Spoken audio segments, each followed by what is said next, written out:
Let me not turn the camera no more. Every time I do it, it just shuts off.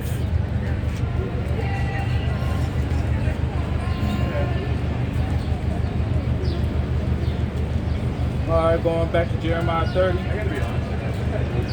So it said, Jeremiah 38, for it shall come to pass in that day, saith Yahweh of hosts, that I will break his yoke from off thy neck, and I will burst thy bonds, and strangers shall no more serve themselves of him. But they shall serve the Lord their power, and David their king, whom I raise up unto them. That's how you know it's talking about the kingdom. So Jacob's trouble first, the kingdom afterwards.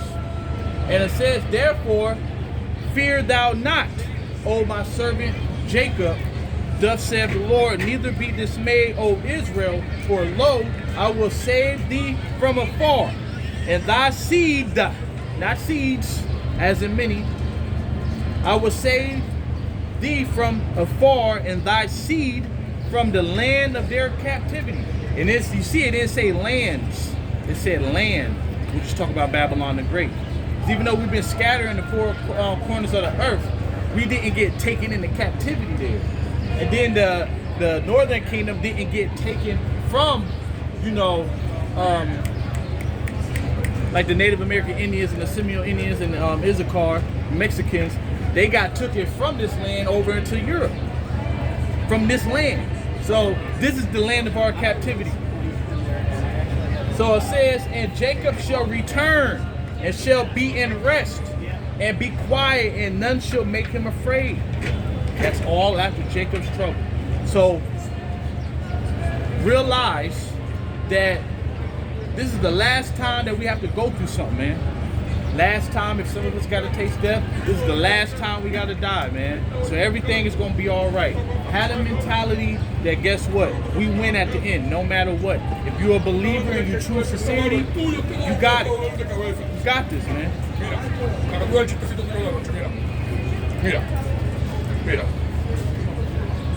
So Revelation 21. This damn demon right here.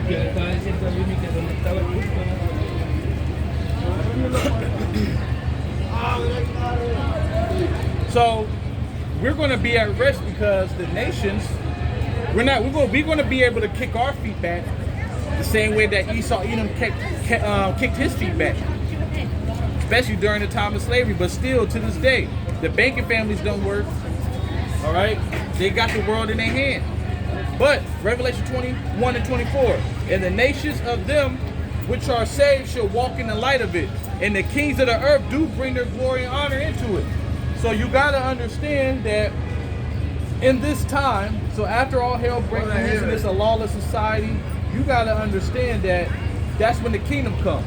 And then all the riches that these nations have, which is our riches, they're going to give it to us. Because it said, bring their glory unto it. Isn't that what it's going on right now? And it said, in the gates of it shall not be shut at all by day, for there shall be no night there. Which means there ain't going to be no bad time there. Our gates is going to be open continually for the nations to bring in the riches. Shit. If you want a beautiful daughter, that too. So at that time, they're going to bring their goods and possessions. And it's a beautiful thing because off the Israelites' back, this is the reason why America, this is their kingdom. We build it up, they're going to build our kingdom up. They stole everything from us, they're going to give it right back. So that's why our gates is going to be open continually. There's going to be a lot of traffic and business going on. And it said it ain't going to be no night there. And it said, it ain't talking about literal night. It talking about bad times, gloomy times, being in captivity. Because it's always going to be a day, it's always going to be a night. So anyways, and there shall no wise enter into it that defileth, neither whatsoever worketh abomination. Why? Because we're going to be perfect. The law, statutes, commandments going to be written in our inward parts. So ain't nothing's going to enter into the temple that defileth, that's an abomination, or maketh a lie. But they which are written in the Lamb's book of life, and that's the elect, are going to be changed in the twinkling of an eye. So going back,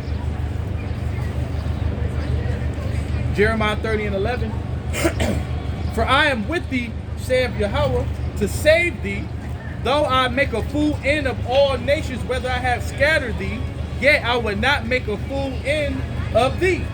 but I will correct thee in measure, and I will not leave thee altogether unpunished. So through all the things that we went through, we got corrected in measure. That's why we are not totally destroyed. We're not totally destroyed. So from the time of the early 1500s to about the 1960s, that's when the Lord started, taking off the punishment a little bit. Because why? The men of the Lord had to come on the scene. The men of the Lord had to come out here and make their body a living sacrifice and warn the people, the Israelite people in the whole world, about their fate. But that's why we're not totally destroyed. But look what it say to the other nations.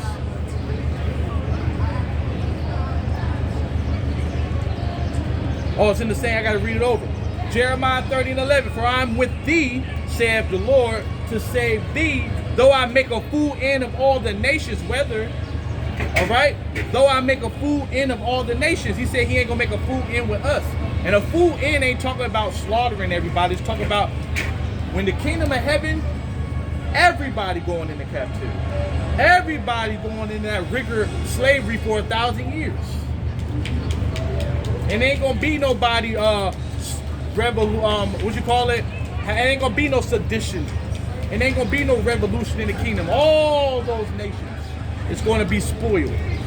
But he didn't spoil us as a whole. Alright? Because guess what? If you want to be technical, since we are scattered in the four corners of the earth, even though we go through hell everywhere we go, the real captivity land is Babylon the Great. So if you had men over there in Africa, because they ain't get every single Israelite from the west coast and north part of Africa. It was still Israelites over there.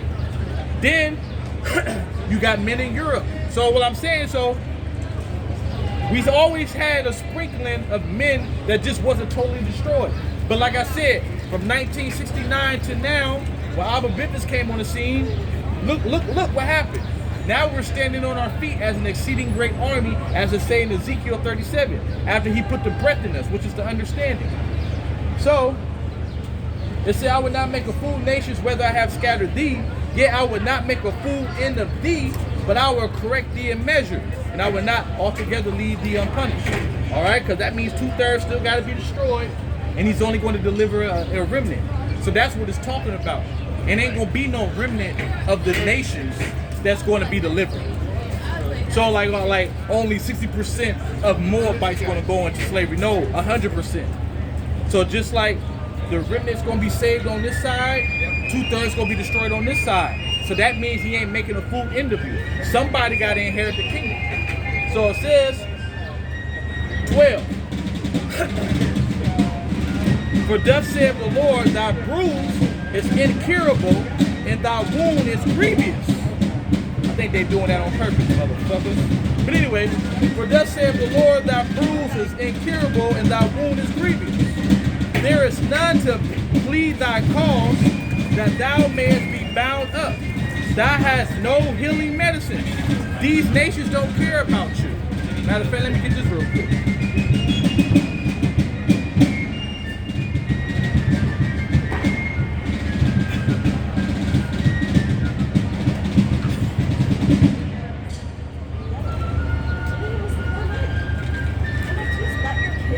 Jeremiah 15:5. It says, for who shall have pity upon thee, O Jerusalem, who shall bemoan thee, who shall be sad, or who shall go aside to ask how thou doest? Thou hast forsaken me, saith the Lord, thou art gone backward, therefore I will stretch out my hand against thee and destroy thee. I am weary with repenting. So this is what it's talking about when it says that there is none to plead that cause. Psalms 83 said all these nations came together to conspire your downfall. So ain't nobody looking to feel sad for you. All right? And it said, all thy lovers have forsaken thee. Talking about your idols. All the idols that you worship, sweet Jesus, he never helped you. Allah never helped you. Science never helped you. Weed never helped you. Whatever you are into, all your lovers didn't help you. All right? So it says, they seek thee not, for I have wounded thee with a wound of an enemy, with chastisement of a cruel one, for the multitude of thy iniquity, because thy sin was increased. So that's why all these things happen unto you. A lot of people don't get that. Man.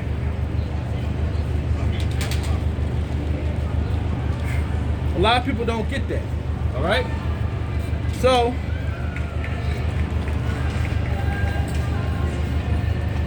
Isaiah 1:9. So, the water Yahweh, God Shem Yahweh Shah for the remnant. Because the remnant is the ones that's going to make sure that Israel don't be totally destroyed. So that's why he said, it's Isaiah 1:9, except the Lord of hosts have left unto us a very small remnant, he would have been as Sodom and Gomorrah. All right? So, he would have been as Sodom, and we should have been like unto Gomorrah. What happened to Sodom and Gomorrah? Totally destroyed. So the remnant is the one that's prolonging the seed to continue in the earth. And then through their children, they're going to come back perfect. The remnant already going to be back perfect. Everything is going to be all good. All right? So, another day in Babylon. And I'm so grateful that, you know, Proverbs 29:18, it says that where there is no vision, the people perish. So these people don't see. And it's beautiful that you see. Blessed are your eyes for they see. Blessed are your ears for they hear, man. We almost out of here, you know. So all praises to Yahweh, Ba'ashem, Yahweh Shai, Ba'ashem Kakadash. Double honors to the apostles and elders of Great Millstone. And Shalom to the hopeful elect. And a Baba and Kwam Yasharala. And Shalom.